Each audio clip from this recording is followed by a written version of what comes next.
Hi, Ankur. Hello! Thanks for helping my project. I'm very happy to do so. Could you say a little bit about yourself? So my name is Ankur, I'm an actor, I'm based in London, and I'm a good friend of this guy. Thank you, I really appreciate that. So, did you know that NASA's planning to send astronauts back to the moon again for the first time since 1972? I only knew that because of you. I wouldn't have known that otherwise. So, as a person, as an actor who's meant to engage with the public, what do you think NASA should be doing if they wish for more people to know? I think there's something about, if you look back at the 1960s and how people got involved with the space program, and at that time, in that way, there was something about a public consciousness of what was happening. Not just, one, because politicians were talking about it, but I think there was something about an interest in exploration. And with the way that the world is going right now and the needs that we have to come up with new solutions, I think it's about invoking the public imagination, but also using the press, politicians, famous people, social media, whatever else it is to talk about it. But I mean, all those people seem to be more interested in fear mongering and making people scared and afraid and getting them upset and discontented. Not about exploration and great future. And I mean, at least I don't know that's the vibe I get in the U.S. It's really interesting. I think I think that's right. I think there is a certain element of that, but I think there's also the opportunity to find great communities, online and offline. And I think it's about tapping into those communities of interest who are looking to be more optimistic about the future, but also learn and be exploring things. And I think more than ever, we're inundated with information and with content and with all sorts of things, but people are hungry for things that are meaningful. And something like this, I think, is meaningful if you can get behind it and be aware of it. Right, the idea that you're maybe preparing for the next phase of humanity, just like those first immigrants over to North America. Perhaps, yeah. I think there's also something about, like you were saying, there's a fatalism, right, where you could actually, we're headed for planetary catastrophe, and we're in an age where people are really divided and separated, and actually if you look into the future and you're looking for something that's more optimistic, that actually new frontiers are opening to think about. And also discovery and science, maybe those things could be resonating. So what do you think about us going back to the moon? I think it's exciting. I think we as a species, it's interesting when you talk about space travel, you think in much longer horizons than we are day to day, which is quite exciting. But if you think of us as a species, we're generally short-termists, right? We're animals in that way. What's next? What's the next? And I think if you think about the journey of space travel that the United States or the world has gone on over time, it's really exciting to go back and go, yeah, we did that thing. So the accomplishment is done, but actually the discovery is not yet finished. There's more to learn, there's more to explore. And also, if we're going to be really forthcoming about the types of solutions we need to fight climate change and the climate catastrophe that we're in, then actually the solutions are not necessarily going to come from the known universe. And I think that's really important. And so space travel, but also going back to the moon and learning more is going to be part of the answer for sure. Somebody said, I'm not sure who, that in solving a problem, your level of thinking has to be higher than at the stage where you created the problem. Yeah, I like that. I think you're right. To solve these problems, we're going to have to be more sophisticated than we have been, and more curious and more open. So I think that represents, going back to the moon represents that. Really exciting. So where do you see humanity in 200 years? I wish I were more optimistic.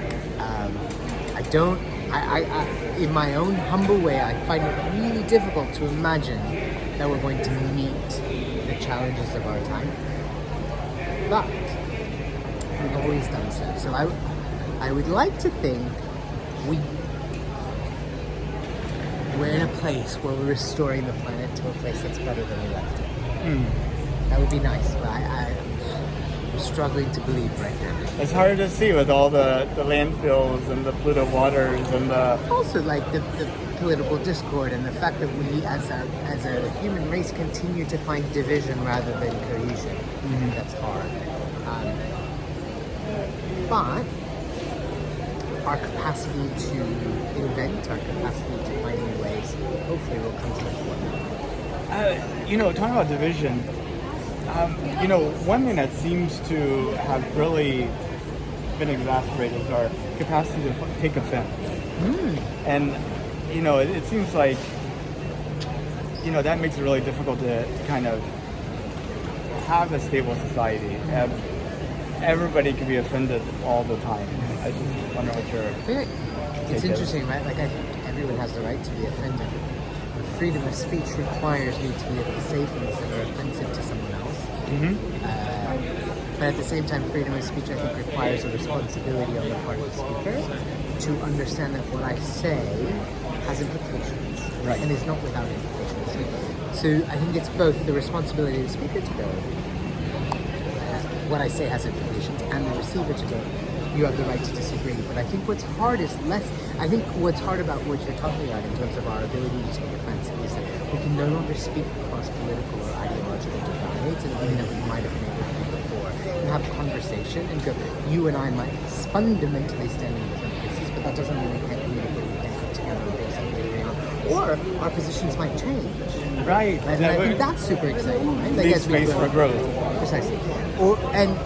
And also for the world to change and for us to change our point of view in response. That, I think, has become more rigid, and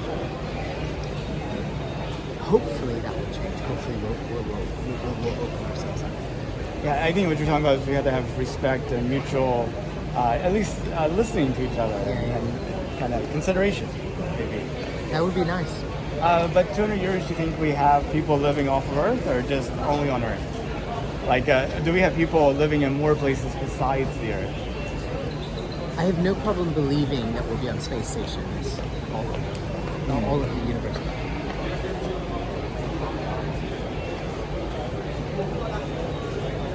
I think there will be, 200 years from now, there will be people living elsewhere, for sure. Whether that's a good thing or not, I'm not sure. Depends on everything. Humanity is a blessing or a curse to the rest of the universe. Depends on what day of the week we're talking about and how I feel about that. But yeah, no, I don't have a hard time believing 200 years there will be people living off of this planet. If you could, would you take a trip to space? Yes. How far would you go? Would you consider immigrating to Mars as an example? Not at present. The amenities are not quite what I need. But absolutely going into space would be interesting. I think it's about the time of travel. I've traveled a lot in my life, right? Like, and not to the extent of going to Mars, but I think it's always about proximity to home and what that means. And how quick space travel becomes. Apollo 9 was the first time we had astronauts go beyond like Earth orbit and actually go to the vicinity of the moon. They didn't land; they just went around. And the thing that kind of inspired them the most was not the moon, but actually Earth. Looking back on Earth, yeah. And I gotta, these people that go to Mars, they'll see something that nobody's ever seen before, and that's Earth disappear. What would that be like psychologically? How do you prepare yourself to see not just how everything is like small, but it's like no longer is there? Actually makes us feel very, very small as human beings in the history of the universe. And Ankur, so imagine a high school student on Mars 200 years from now doing a history paper about the 2020s. What do you hope happens in this decade that's worth remembering in 200 years?